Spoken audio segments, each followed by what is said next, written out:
Good afternoon, this is Bats with the Nerves Project, and I am going to be going onto itch.io, buying some tabletop role-playing games, and doing first looks on them. This will be classified as a first look, meaning that I have not read these, I have not opened these, I have not looked at them at all. I just opened up the popular page that is, opened as soon as you open up physical games, and picked a few that looked kind of interesting to me, or from names that I recognized a little bit, because I want to see if there's anything good in the mix. The three that I have picked out for today are the Doomlands from Highland Paranormal Society, Destroying Maps from Geostationary, and lastly, Well-Gourded Village from Luca Rejic. We'll go ahead and start with Destroying Maps because that was the first one that I bought. After purchasing it, I am given three choices. They have a plain text version, which is always nice. A lot of PDFs that people make are not good for screen readers, but a plain text, document, you can have it read to you if you're feeling the need for a little bit of an audiobook, and just makes the text easier to mess with if you want to do like a hack or something like that. But we have Destroying Maps Black and Destroying Maps White. I'm not sure what the difference is, so we will go ahead and download both of those and open it up and see what we get here. Okay, so it is a one-page PDF here, and when I open it, okay, so yeah, it's just the choice of background that you want. Destroying Maps White is, on white paper, and Destroying Maps Black is on black paper. I prefer the black, white text on black background has always been really nice. And the gold really pops here. It's got a very nice layout. It's very, I don't know, it reminds me of Destiny, the Trials of Osiris, with the gold eyes and the, gold geometric shapes and stuff like that. But it is very pretty little, page to look at. But let's go ahead and I'll just read some of it here and we'll see what we think. A map is a partitioning of space. It is the delineation of one thing from another, a series of judgment calls and agendas, looking at space and saying, here is what matters, what is important, what needs to be known. Every map is a framework, a scaffold, a set of reasonings and judgments, and theories of how the world is or was or could be. A map is a series of lines on paper. A map is a configuration of objects in space.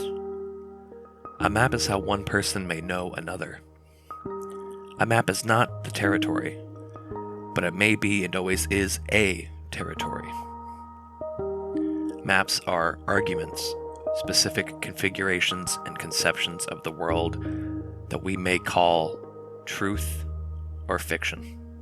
Maps sustain and propagate and are empowered by authority. But that power is one we can and must seize and subvert. This is a game for destroying maps. So we can see already this definitely feels more like a lyric game, looking at it, which means it's less about the act of playing it, I would say, or I guess, with my thoughts on lyric games, the act of playing it is the act of reading and thinking about it, letting it occupy space in your brain and thinking on it in a substantial way. And I don't mean like, sitting there and picking it apart and, coming up with judgments on it or opinions, but just to let it sit there in your brain and simmer and to live there rent-free, as they say. Sorry for that. But yeah, so this feels like a lyric game, and I feel like right now we are playing it together, just from me reading it and you listening. Continuing. Devise a method of reclamation, reconciliation, dissolution. A paper map may be undone with simple erase, ink, or paint, but it may just as well be a process of destruction, of disassembly, of unlearning to see the shapes your eyes have been taught. Pick your methodology with your map in mind, for maps are never just what they appear. Examine your map. Undoing it is a process within you just as much as it is one without. Begin your work. Here, a marker tied to something that hurt you. Gone. There, something that seems sure, a trick of the light. Elsewhere, something you love, returned to a place preceding form or knowing. Continue your painful, joyous work until there is nothing left. So I'm getting the feeling that I guess this is a lyric game, yes, but more so, I'm getting the feeling it's more metaphorical than it is literal. It's less about destroying like the map of your city and more about destroying the map you have in your head. It's about reframing yourself or unframing yourself entirely. Marvel at the emptiness and know these three truths. In this moment, anything is possible. In this moment, another world was always possible. You have already begun to draw a new map. To begin playing, destroy this map.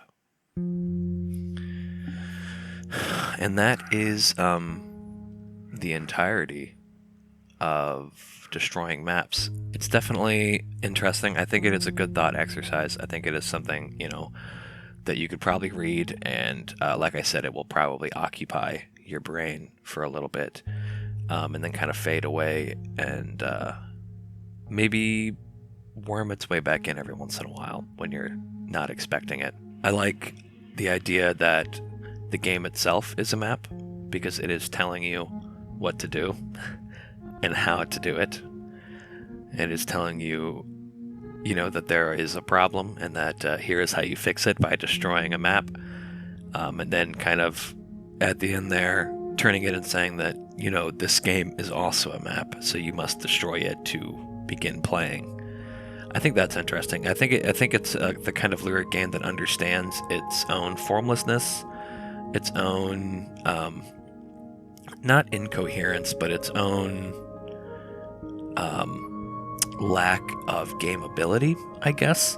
Like, it is a game, it is, but it is not something that you actively play.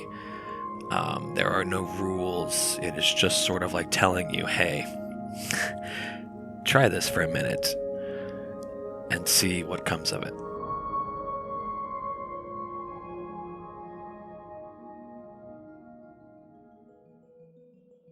So yeah, that was interesting, and that's by Casey Johnson, or their Twitter is @geostationary. So go check them out. Give the game a download. For the price, definitely, it's definitely reasonable, and it was a nice read. Hopefully you enjoyed listening to it as well. Next up, we have Doomlands from Highland Paranormal Society. I believe this is a setting of some kind or an adventure. Highland Paranormal Society is a production company or whatever you want to call them that has made really great adventures in the past, adventures that I have ran and enjoyed multiple times. So I'm interested to see if this kind of lives up to that expectation. When you purchase it, you get a couple things to download here, and HPS usually does stuff like this to kind of help you keep things organized better. There is the full PDF. There is the Doomlands map, the Doomland map squares, Doomlands black and white map, so easier to print off, and then just the black and white Doomlands PDF entirely for, again, easier to print off. We're just going to go ahead and download the Doomlands PDF, the first one here, and see if it has everything we need, and we will download other things if necessary. Opening it up, it is 2 pages, and it is very tightly packed with information. So it would be a front and back piece of a paper with, readable font despite its size, but you can tell that HPS put a lot of effort into both the readability of it and the usefulness of it. They really packed in a lot of stuff here. And as always, HPS's kind of graphic design is it's got its own style, and it's always nice to see it, and you can kind of see it even in little adventures like this. So let's take a look at what it says here. The Doomlands are a cursed and brutal waste on the face of the broken earth. Littered with ancient relics of the golden past, it does attract desperate treasure hunters. A few caravans pass through the Doomlands, but they are rare and expensive to travel with. To find the treasure of the Doomlands, you must go where caravans do not. But beware. Many would-be Dunelanders have been swallowed up by sands, or more likely, the worms. So right off the back, it feels definitely like it's a sci-fi fantasy Dune-inspired setting / adventure.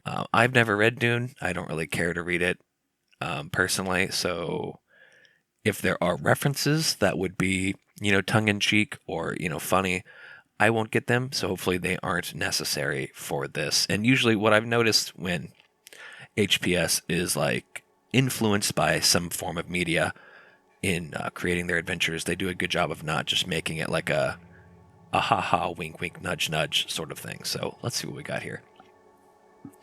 On this first page, we have, it looks like a lot of the stuff, a lot of the ideas you would need just to run the Doomlands themselves. You have missions.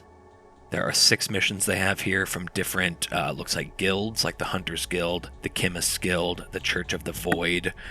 So there's a lot of, you can tell that there's already a lot of factions that play here. They all have missions, so they probably interact with each other in various ways. And I always like this kind of stuff because even with just those 6 missions they're each from a different guild, you can already begin to work out stuff for yourself as the game master. You can begin to think like, what does the Zoology Guild want with a bunch of feral worm eggs? And what does the Mechanical Guild think about that? And that's always fun because it points to a sort of like iceberg theory of design where, these 2 pages is just the tip of the iceberg. And as soon as you kind of read through it and gather your thoughts, you can begin to dive deeper and explore the rest of it. There is a caravan generator, which is very simple. It has people, purpose, demeanor, and goods. So if we were to just roll a 4d4 right now, we would get a caravan that has boar folk, like boar, feral pig type creatures. Their purpose would be to scavenge. So they are scavenging boar folk with a aggressive demeanor. And the goods that they are scavenging and currently have are weapons. So that's kind of interesting. You could roll that up and have them off in the distance to have your party kind of notice them and ask your party what they want to do about that, if anything. Along with that, we have the different terrains, the sands, the slabs, the sludge, the vinegar. That's interesting. And void rift. So I kind of want to read the vinegar. That definitely piques my interest there. It says, a body of sour-smelling liquid. Some life has evolved to live in the vinegar, mostly jellyfish. People can swim only in it a few minutes before the stench begins to reach through the skin. Dredgers try their luck scooping up the ancient detritus settled at the bottom. Pirates try their luck robbing the dredgers. So there are giant acidic pools of vinegar. That is definitely something to keep in mind. And then the Void Rift looks interesting as well. I always love just the idea of weird sci-fi space, specifically elements kind of added into the fantasy. Because if there's one thing that's difficult to grapple with as a challenge, it's like null gravity. What do you do about that when you're just like an adventurer from, this sort of D&D era time? Lots of ideas there. You have the denizens, so there are a couple different types of people and creatures that you could run into, like the feral worms, the sludge roach, pop fiends, and sun gazers, among a few others. So these look like they're not exactly connected to the guilds, but in the guilds you would probably find a couple of each of these. So that's interesting to add some more layers to this iceberg. And then there is a D66 list of items. So you would roll 2d6. The first dice would make the first digit, so 1 through 6, and the second dice would make the second digit. So if we rolled 2 now and got 3 and 1, the item we would find would be a sand scooter. And the great thing about item lists like these is that it for one, it gives you as the player something to go search for. You can look through and be like, ooh, an AI battle chip. That sounds fun. Let me go find that.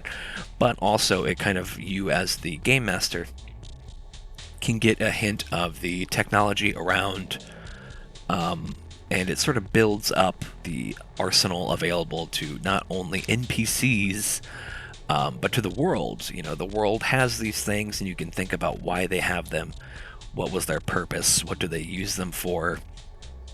And again, kind of dive a little bit deeper into that iceberg. And that's the first page.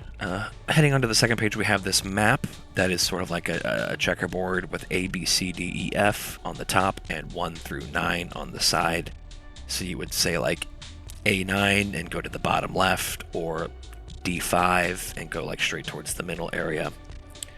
And it's separated into, like I said, checkerboard squares, and they each have their own color correlated to them. So I guess we'll see what the colors are referencing here in a minute. And at the top of the map it says PCs, so player characters, start in A1 with 100 drams of water. So I'm assuming a dram is like a measurement. Yeah, 1 dram is consumed each time they travel between squares. If traveling by skiff or caravan, a dram is consumed every 2 squares. So you got to think, if you have a big party of about 5 people, that's about 20 squares of travel, unless you get yourself a skiff. So that's interesting. I always like really simple timekeeping and survival type rules like that. It kind of gives the location its own little flavor, its own currency. You know, you're going to want to trade water here, but if you were somewhere else, you know, that wouldn't be as important. And that can lead to interesting situations where, say you have a very special item from this location, but you need the water to get out of the Doomlands. You might end up trading that special magic item just to have enough water to survive. Or it might push you to do something that you wouldn't normally do, say inside of a tavern or a village. And on this page, it looks like all the terrains that we mentioned on the first page are color-coded here. So you have the sands, they're yellow, and that's most of the map is the yellow sands. You have the sludge in the green, and there is like a big pool of sludge in the middle, and then a couple little patches here and there. The vinegar, which is kind of at the bottom left, and then the slabs dotted around the map itself. And the Void Rift, I don't see any for Void Rift, so I'm assuming that's like a special thing that happens. Yeah, it looks like if you read the Void Rift section, it says, it is rumored that priest worms and even feral worms create Void Rifts. So these big dune worms create these weird rifts in space-time. That's interesting.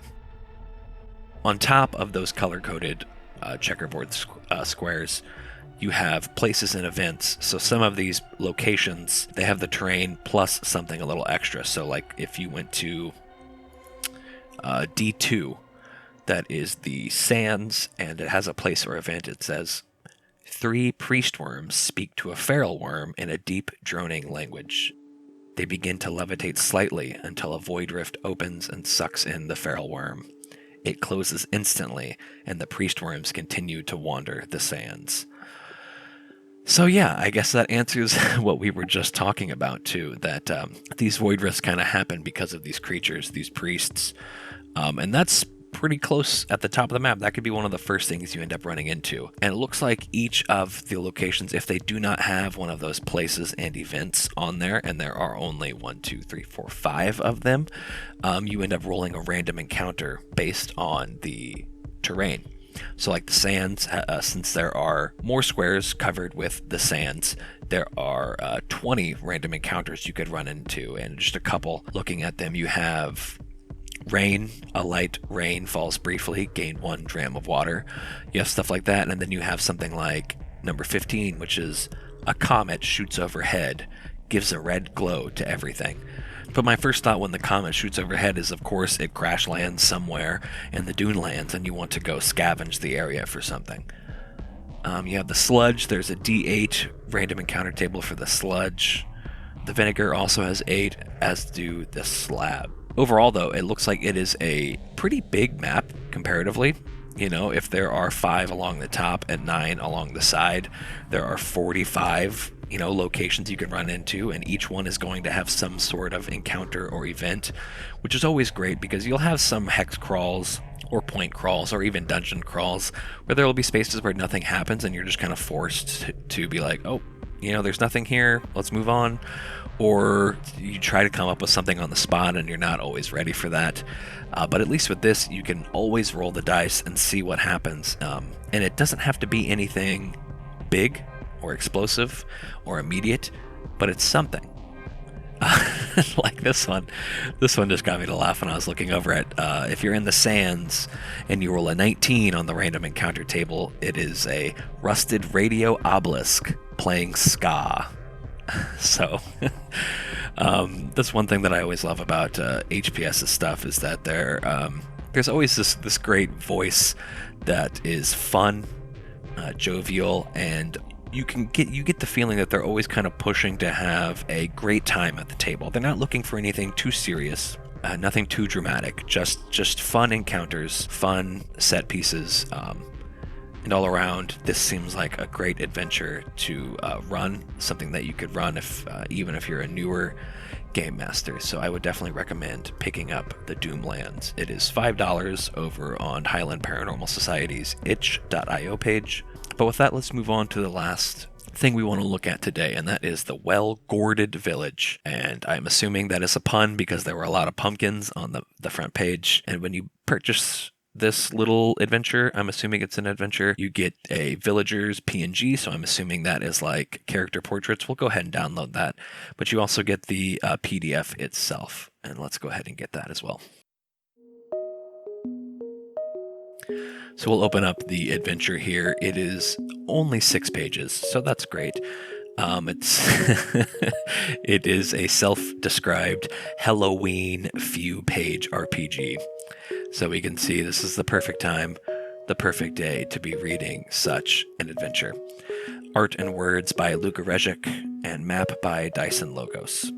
So it looks like I just did just like a quick scroll through to see what this was all about, and it looks like it is a little village and then like 2 dungeons or a multi-tiered dungeon that you can explore. So this is, even with just 6 pages, that is quite a lot of things to do. Even just one village is enough stuff to kind of give a game master to run for an entire session at least, with just some NPCs and some talking.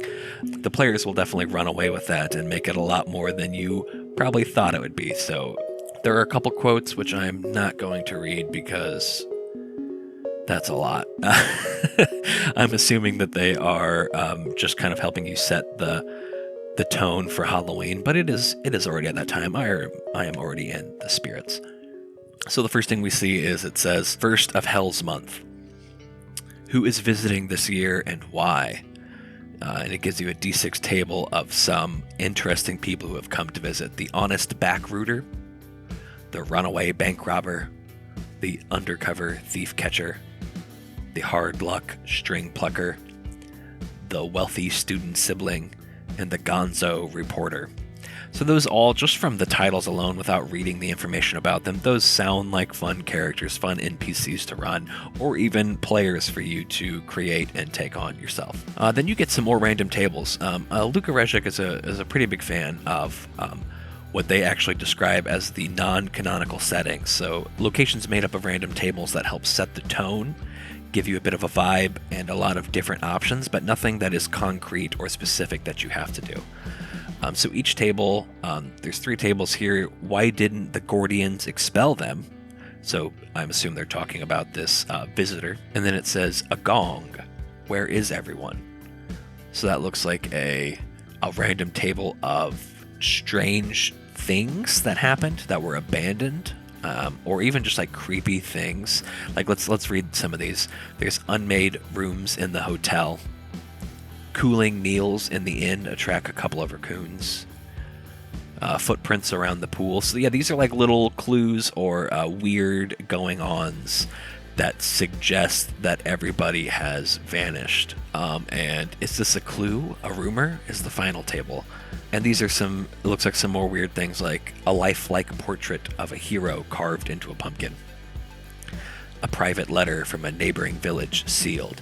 So yeah, these are some weird things that you can kind of have the party find, it looks like, and they can take them for what they are. Then you have the next page, which is a cute little map of the town, and it is literally a town of gourds. There are several large pumpkins that it looks like people have carved windows and doors into, and they have ladders going up into, and it is a very nice illustration. Luka Rezek is a great artist and somebody that I look up to in that regard, because their art is very evocative, very fantastical without being stereotypical, and just a joy to look at.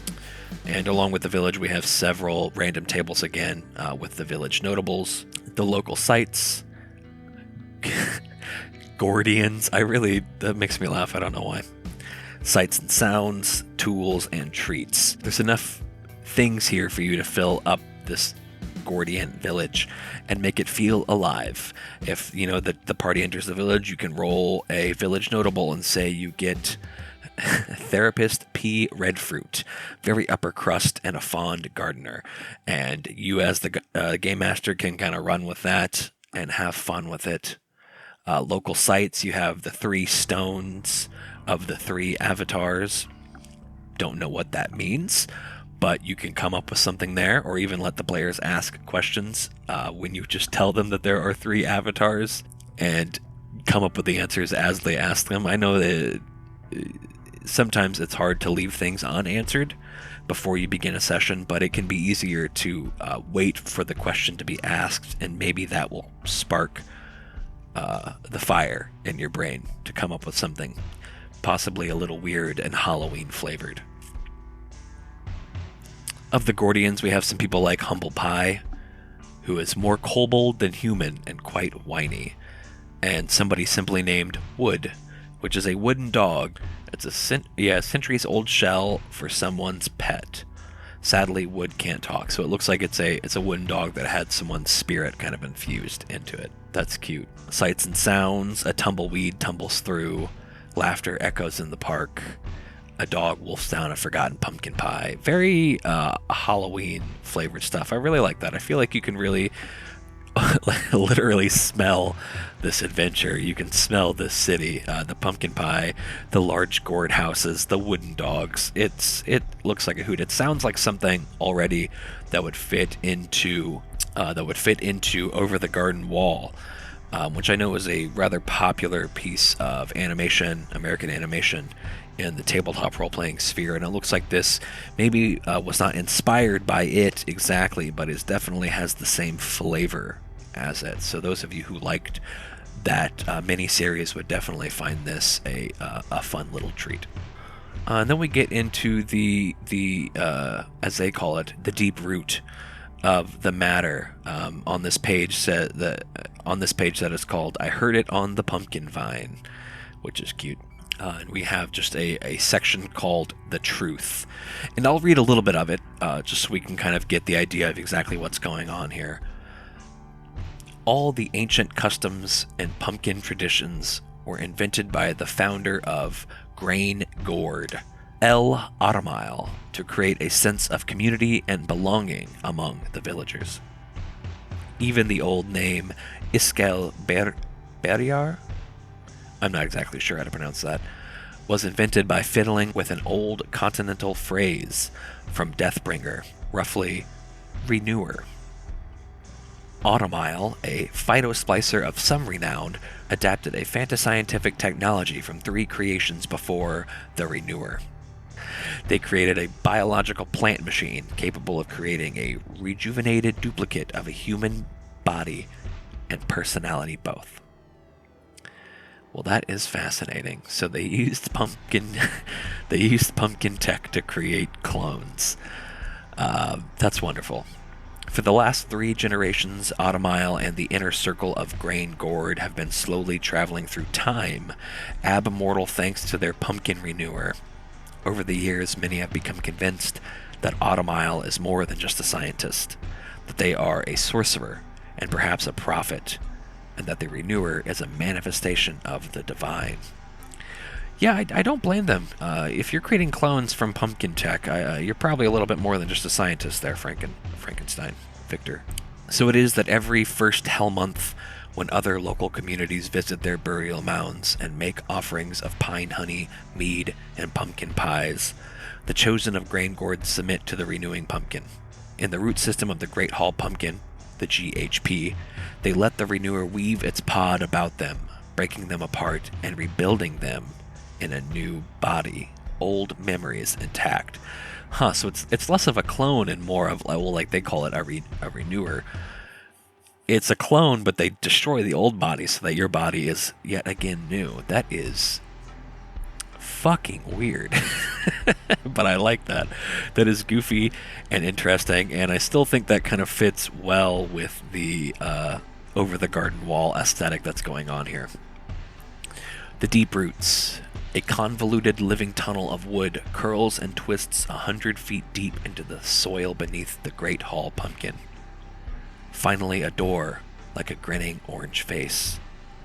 Its toothy grin declares, Waharis Autumn's Insula, bearing leaf from Kell. The writing is very old and obscure, on purpose or accident. That's one thing about Luca that takes a little bit to get used to. Their writing it's got a very unique voice to it, and I enjoy it. Sometimes it's just harder than, say, like the normal stuff that you find in tabletop role-playing to read aloud on first viewing. So you have the map here, which is a very nicely colored map of Dyson logos. I wonder if Luca colored it or if Dyson colored it, just because I would be curious if they took the commercially free maps off Dyson's site and colored them themselves to kind of fit with the pumpkin aesthetic, or if it was more of a collaboration.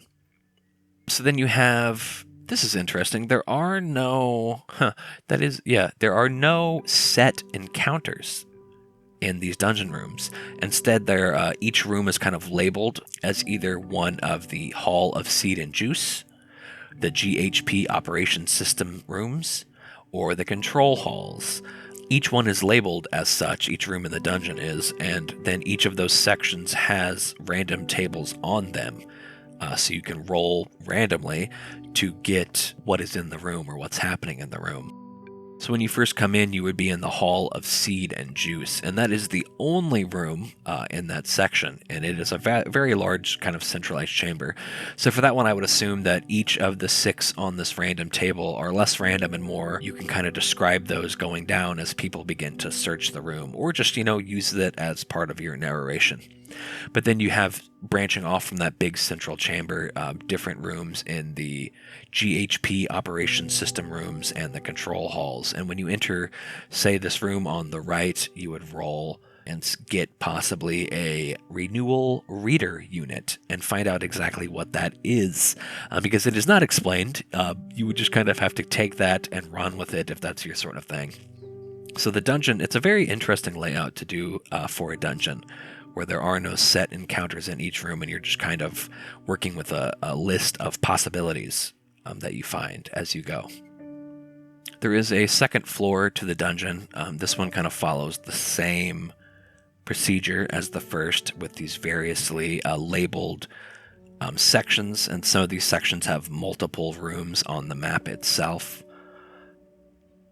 And then there's a little section on the end game, and it says, how the Well-Gourded Village plays out is mostly up to the players.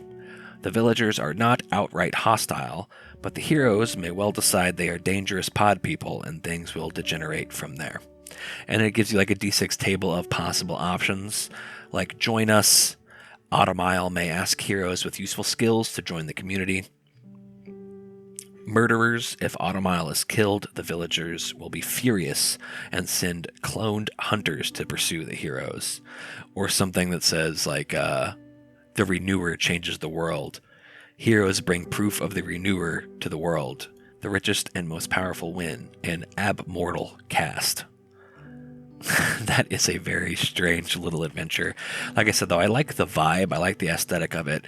I'm not entirely sold on the presentation. I think it's interesting, but I definitely think it's more of a kind of like a toolkit, or I don't mean this in the bad way, but it feels almost like a half-finished thought.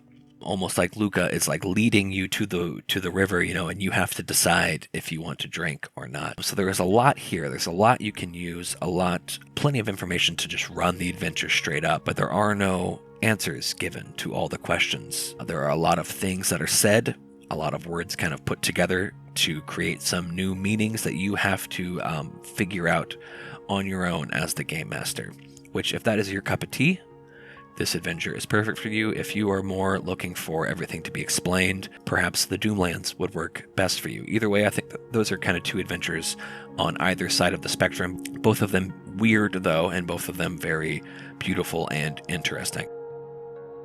And I have been talking for quite a while, so I think that's going to be it for today. Again, this was a first look at a couple games on itch.io. Destroying Maps, a lyric game from Geostationary, Doomlands from Highland Paranormal Society, and the Well-Gourded Village from Luca Rezek. The links to all of those will be in the description. I hope you enjoyed these first looks, and go check them out, and definitely enjoy the Halloween flavor on display.